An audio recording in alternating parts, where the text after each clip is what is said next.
but Gen AI is subset of AI and that focuses on creating new content. For example, text, images, music, and videos. So in addition to ChatGPT that you all know, DALL-E, Midjourney, all these could be an example of Gen AI.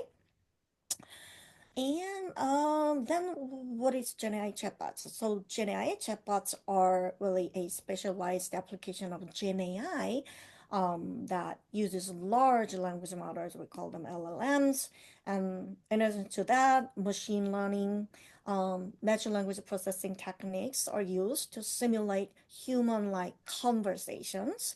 And they can also provide dynamic interactive responses. So examples, ChatGPT, Microsoft Copilot, and most recently DeepSeek, right? Many of us are very surprised about this, right? All right. Um, can I go on? I think I heard Yeah, someone. I'm muting some of the students that have their mics on, so go ahead. Okay. Okay. Okay, so with this recent development, in Gen AI chatbots, their role in auto education have expanded immensely. And given this, I was wondering if Gen AI can help learners of non-English languages, particularly less commonly taught languages, or non-conventional learners of English, such as recent refugees learning English as a second language in Canada. So particularly my colleague, Dr. Che, and I, we are interested in supporting students who are learning Korean as a foreign language in Canada. And the Korean language is less commonly taught languages in Canada and North America in most courses, most countries as well, I guess. The issue here, students constantly reported, challenges that they face in their learning Korean. There's lack of resources, lack of interaction opportunities. And also, Korean language has very unique linguistic features, which is very different from English. So that made it particularly challenging for English speaking learners. And also, these challenges were repeatedly reported. So we were wondering if Gen AI chatbots could help out students, particularly with their learning grammar in a communicative context. Um, in the second study that I'm going to share briefly, by the way, I will mostly focus on the first study and the second study a little bit. So this study is for refugee groups participating in English language programs. The program was provided by the Syrian Canadian Foundation. As you may know, we have a lot of refugees. I checked the stats a little bit, and in 2023 in Canada, we have 169,000 approximately refugees, and this is 20% increase from 2022. So the Syrian Canadian Foundation, coordinating with UTM, they provided some, English language programs that where refugee students can learn English as well as other important skills. And, a lot of them, they actually have really, really, important skills or professional trainings, but they faced language barriers, and which really limits their success in this new country. So we were wondering again, whether generic incorporated language training could be customized to help this specific group of language learners. So answers from the literature were pretty encouraging, we saw, a lot of a lot of studies are reporting positive pedagogical impact of using Gen AI for L2 language teaching and learning. So a large number of studies have examined L2 teachers and L2 learners' perceptions and showing positive perceptions of using AI chatbots, and although they also recognize some limitations. And another topic was about the impact of using Gen AI chatbots on individual cognitive factors. For example, motivation, interest, confidence, and most of them reported increase in these factors. When it comes to its impact on actual language learning outcomes, although we have fewer studies, we still see some, positive impact. So particularly, most of the studies focused on um, oral proficiency in L2 English learners, and there were a very limited number of studies examining writing and grammar. Okay, there's some limitations. Okay, so what did we find? Here, um, of course, the positive findings throughout the studies. There's a limitation. There's a limited research on the use of Gen AI chatbots for less commonly taught languages, for example, Korean. And then most studies are focused on L2 English, okay? And we only find very few studies examining non-English languages like Mandarin, Russian, and German. Now, with the special issue that I published together, we have a few more. Um, it's good news. And another gap we found, so the imbalance in language skills studies. Like I mentioned, most of the studies examine oral proficiency and grammar learning, sort of, overlooked, although grammar learning could be part of speaking. And also there's a limited information on how factors like auto proficiency test types affect the impact of AI chatbots. Important moderators. These are important moderators, but we didn't see a lot of studies examining this. And lastly, we found very, very little information on the impact and affordances of Gen AI chatbots for refugee groups. So addressing these gaps and helping our students, our study examined how Gen AI chatbots could improve. First, to Korean language learners. So this is the first study that I'm sharing. The first research question that we examined is about the impact of using Gen AI chatbot on students learning L2 lexical grammar. Maybe you're not familiar with the term lexical grammar. We use that term instead of grammar because students in our study learned grammar through formulaic sequences and language functions combined.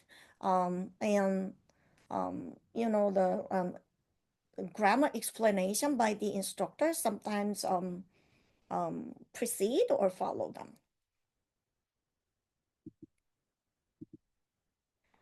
And we also examined whether the impact of Gen AI on students' grammar learning differed based on their proficiency levels and grammar task types. Lastly, we examined students' perspectives, whether they like it, what are the challenges they have. Okay, so here's the participants. Let me check the time because I don't want to go over. Okay, I'm good. The participants were 66 students. They were enrolled in an intermediate level Korean language course in winter 2022. Their Korean proficiency level sort of ranges from low to intermediate. They were in the same class, but still their levels were a little bit different. And most students L1 were either Mandarin or English. And the course focused on everyday communication topics. They are And the everyday conversation topics were taught being associated with language functions and grammar points.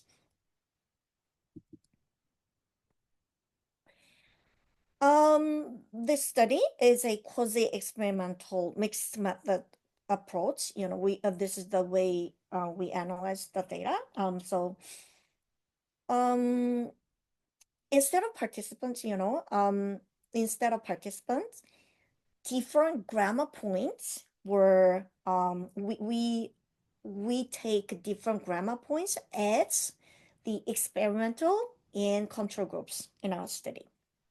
So the half of the grammar points um, taught through, so half of the grammar, we divide the grammar points into two sets, and then the first set were taught through Chatbot incorporated activities that's represented with the experimental group, while the other half conventionally taught grammar points served as the control group.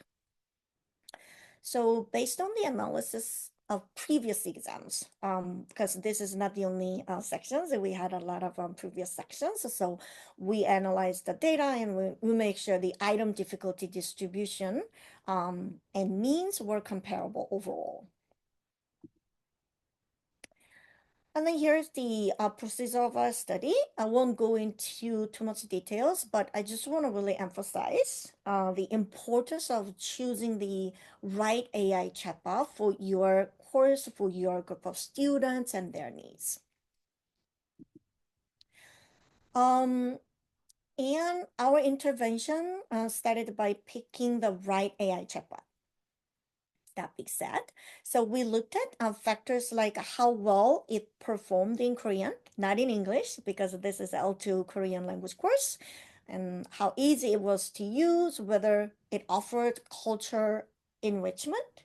Yeah, so we examined a bunch of chatbots, and our finalists were Iruda and ChatGPT. Back then, it was a 3.0 version. Um, but I guess you can see, from the icon, some you can see some different vibes, right? Oops. This is, Iruda, example conversation. So Iruda is a South Korean AI chatbot designed for natural, everyday Korean conversation. It is not actually designed for learning Korean, but it's very user-friendly, culturally rich, and it includes a lot of emojis, engaging, and particularly useful for using informal form of Korean language. We call that 반말. And look at this, as you can see here, um, Iruda also uses plenty of visuals and fun emojis to make the conversation really engaging. On the other hand, ChatGPT, it tends to be really boring, and ChatGPT tend to be stick with very formal style Korean language, very polite, being very polite, and so that make conversation less engaging and not really offering a lot of culture information either. So we chose Zero over ChatGPT. And the next step was to create some chatbot incorporated activities.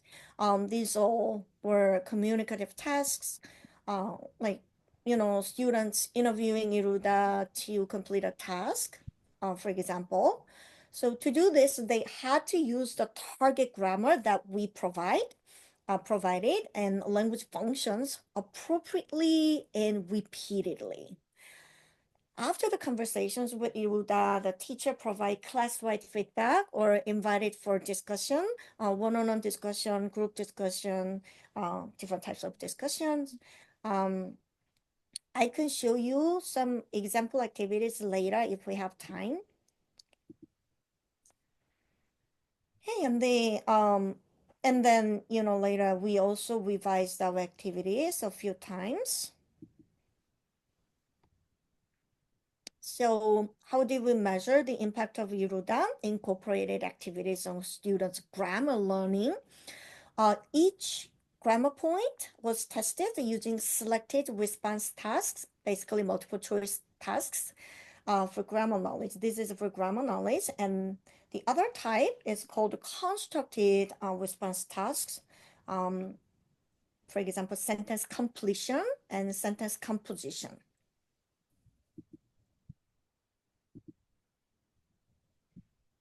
So here's some example. Okay, yeah. So this is SR items selected response items. So students can just choose one of the options that they think correct, and other ones sentence completions. So this blue part is what they completed, and then the most difficult one is they need to come up with one sentence using the grammar used in the example.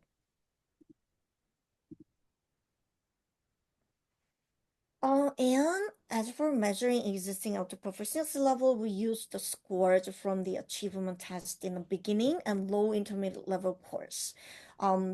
Students took that right before the current course, this course, and this is an achievement test, and that was not designed to be close. That was not designed to be a proficiency test initially, but they were designed to be closely aligned with a lower level proficiency test. Topic, the standardized test name is topic, which is very similar to the achievement test. And students also completed a survey. This was a 10-point Likert scale and included some open-ended questions. For analysis, we used a paired sample t-test. This is to assess the impact of chatbot activities. And then also we used univariate regressions to predict gain scores based on initial proficiency. And the role of task types, that was examined using 2 repeated measures ANOVAs. And for student perspective, we just use descriptive statistics and qualitative analysis, particularly thematic analysis. So here's the results. So you can see here, the impact of chatbot activities are very clear, So the t-test showed a significant and meaningful improvement. Meaningful means, from the Cohen's d, the effect size is large, so we could say this is meaningful. Yeah, significant and meaningful improvement in the chatbot used tasks. Okay, you can see here the differences. But interestingly, when you check whether the impact varied between different proficiency groups, you see it's the impact decreased, as the proficiency level increases. So basically, lower proficiency students benefited slightly more. And when we check the moderating effects of task types, so here you see maybe the graph will be easier to understand. So here you see when we compare, multiple choice items as a task and sentence completion plus sentence composition, you see the difference exist, right? A clear increase for SR tasks. And when we take a look at 2 different CR tasks separately, the green one, CR task 1, is similar to, its trend is similar to that found in SR tasks, but for CR task 2, which is, sentence composition, I don't really see any effect. So, what about students' perspectives? So it is really aligning with the student outcome.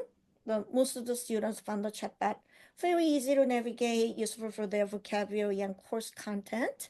And also they said they will recommend eRuda for future classes and other students who are learning Korean. But we found something interesting. Responses were more kind of a mixed for grammar. Students, many students of it, they were practicing vocabulary. That's why um, they had some different, like a kind of a mixed um, perspective about using grammar. So we think students didn't even realize that they are learning grammar, okay, because we taught them through a lexicogrammatical approach. Okay. Hey, also there's some, limitations and concerns that students pointed out, because this is a Gen AI chatbot, not really, really controlled. So some students got overwhelmed with too much information, and one thing students pointed out is Iruda didn't really correct their grammar or use of language, so they really want that function, which we incorporated in our course discussion, in-class discussion, but still they want some sort of personalized accuracy correction. Yeah, so I included bunch of excerpts from our students. So they all these positive feedback.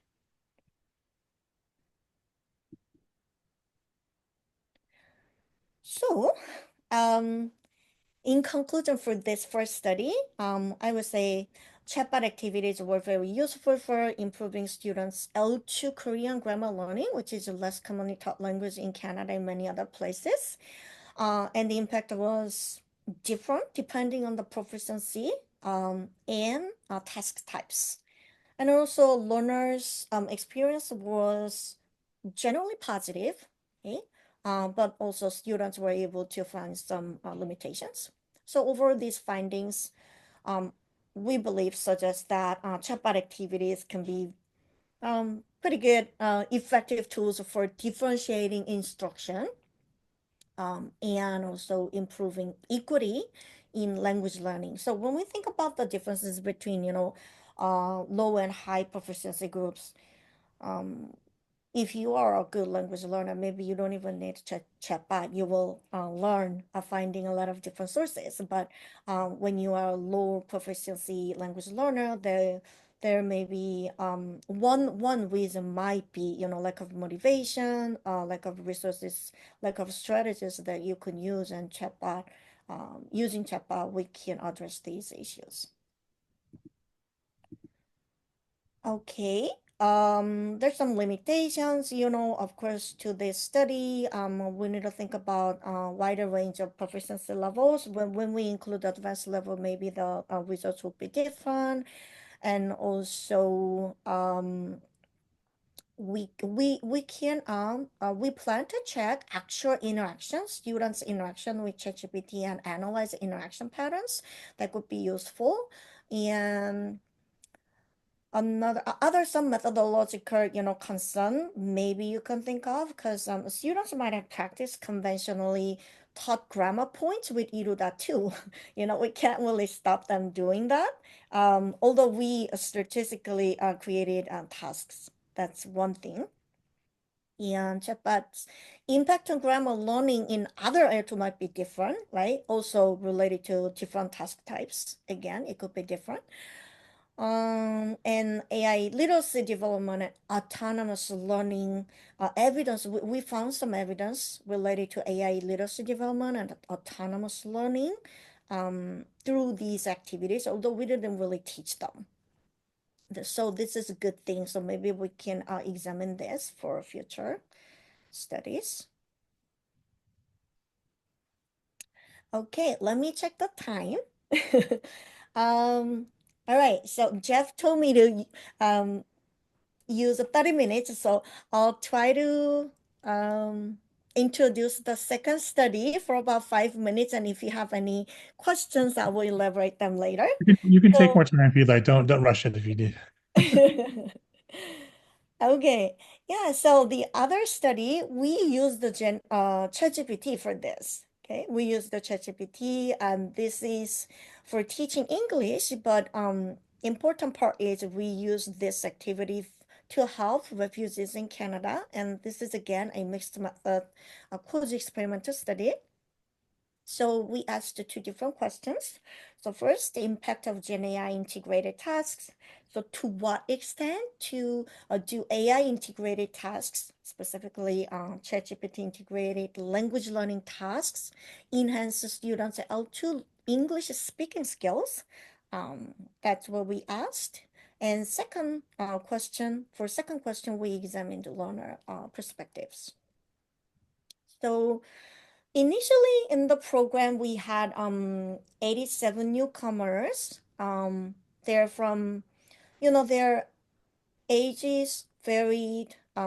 They have very different, varied nationalities, but um, with newcomers from Afghanistan, they account for the majority, 70%, and their English proficiency ranged really, um, the variation was really large. Actual participants participated in this particular activity. We had 38 students, and for the interview, 23 students. So like I mentioned, we use quasi-experimental mixed method studies. So we used randomly selected participants, and we randomly assigned them into two groups, 21 for experimental group and 17 for control group. We don't have even number of students here because we assigned 21 students, but they are adult learners, so some of them quit. That's why we see a little bit of difference, but I think it is fine. Okay. Okay. So what do we do? We first again, we evaluate different chatbots. The criteria were based on language performance, whether that format is user-friendly, easy to use. And then we chose ChatGPT 3.0. Back then, it was the only freely available one. So to give you some context, these are the topics that we included, general topics when you start learning English or any languages. But interestingly, we included employment part because this is what they are very interested. Again, I included some example lessons, but I can share that later if you want. Okay, so basically, what students did, we taught these topics using TBI framework, task-based language learning framework. If you are familiar with this, basically we teach language through tasks instead of teaching grammar, instead of teaching specific one skill. Okay. And so for control group, students just went through these tasks with teacher and volunteers. We had a lot of volunteers, native English speakers. In the experimental group, they learn these tasks using chatbot instead of volunteer uh, language tutors. Okay. And I mentioned that, we control the impact for English language proficiency. So we also created English proficiency test. We use illicit imitation, and this is sentence repetition tasks, and this was developed aligning with the curriculum. And the analysis method that I use in terms of statistical analysis, I use the multi-level modeling. I can elaborate on this later if you like. But basically, so when we have multiple points of observation for one person or a group of um, participants, we want to control that. Yeah, so when we use a multi-level model, we can do that. Um, so what we examined whether there are differences between test scores between pre and post. And then when we control for pre-existing English proficiency, do we still see any kind of a pre and post differences? And then also we checked cross-level interaction between AI and test phase. Oh, I think I already mentioned this. Yeah, and then for perceptions of students' learning experiences, we conducted a semi-structured interview. Okay, so here's the results. Again, I can just show you. If you take a look at the means here, means, you see pre-post tests. When you compare these, there's some increase for AI groups and non-AI group, both of them, right? Of course, because they learn something. So when you see here, this is a pre-test and post-test, you see increase for both group. And it happened, the non-HFR group, their proficiency level was a little bit higher than the AI HFR groups, okay? But both increased, right? But you see some differences, whether we're wondering whether this matters, right? And then we incorporated different variables here, task phase, proficiency, whether it's AI or non-AI, and what we found. So basically what we found is task, let me go back to this this one. So the differences between here and here, the differences between pre and post across the group, um, they were significant. Okay, they were significant. And when we control for proficiency level, it was also significant. So whether you are proficient learners, you are advanced level, whether you are intermediate or low level, still you gain something.